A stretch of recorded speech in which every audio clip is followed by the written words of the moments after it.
Kinumpirma po ng Federal Bureau of Investigation o FBI ng Amerika na sinusuri nga nila yung DNA na ipinadala ng ating gobyerno. Ito nga ba ang tutukoy kung buhay pa o patay na ang teroristang si Marwan? Yan ang tinutukan ni Salima Refran. Kinumpirma na mismo ng Federal Bureau of Investigation ng Amerika na may natanggap nga silang biological sample mula sa mga otoridad sa Pilipinas para suriin. Pero hindi nila sinabi kung kanino kinuha ang sample na ito. Agad daw inasikaso ng laboratorio ng FBI ang pagsusuri, pero kakailanganin pa ng dagdag na panahon para malaman ang pagkakakilanlan ng individual na pinanggalingan ng sample. Sinulatan ng GMA News ang FBI para itanong kung ipinadala nga sa kanila ang DNA sample ng teroristang si Zulkifli Binhir alias Marwan na sinasabing napatay sa operasyon ng PNP Special Action Force sa Mamasapano, Maguindanao. Kaugnay ito ng impormasyon ng sources ng GMA News na nagsabing bahagi ng hiniliit ni Marwan ang pinutol ng PNP staff at itong pinadala sa FBI para sa DNA analysis. May database daw ang FBI ng DNA ng mga kilalang terorista, kabilang ang kay Marwan.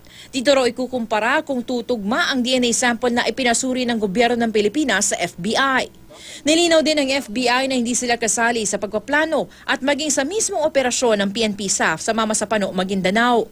Regular lang daw na nakikipagpulong ang FBI sa foreign partners ito para talakayin ang mga isyong may kinalaman sa pandaigdigang seguridad tulad ng teroristang si Marwan na wanted din sa Amerika. Nagpaabot din ng pakikiramay ang FBI sa mga naiwan ng Fallen 44. Pero kung ang Moro National Liberation Front o MNLF ang tatanungin, buhay pa at posibleng nagtatago na sa ibang lugar si Marwan. Base raw kasi sa impormasyon na kanilang hawak, wala si Marwan sa lugar na pinasok ng PNP.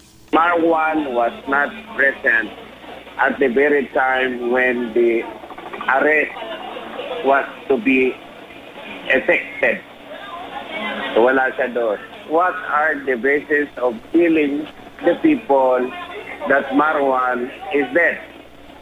And who confirms independently the information? Taliwas ang impormasyon ng MNLF sa impormasyon naman ng Moro Islamic Liberation Front o MILF na nagsasabing napatay na nga si Marwan. Sa litrato eksesibong binigay sa GMA News ng isang MILF commander, nakunan ang nakabalot na labi umano ni Marwan bago ito inilibing. Iba raw ito sa litratong naglabasan sa media ng isang napatay na lalaki sa engkwentro. Yun daw si Ustads Or na kaibigan ni Marwan. Inilibing daw si Marwan sa tabi ng moske sa Barangay Libutan, Mamasapano at binabantayan ng lugar ng mga armadong lalaki. Talagang patay si Marwan yung unang putok. Nung mga passport, patay talaga si Marwan. Yung target talaga na merong kubo, nandun siya. So nang ipaligiran ng mga SAF, so nauna daw siyang bumaril. Pero mayroong tinamaan yata sa SAF. Pagkatapos ay nabaril nila and then napatay nila. Salima Refran, Nakatutok, 24 Oras.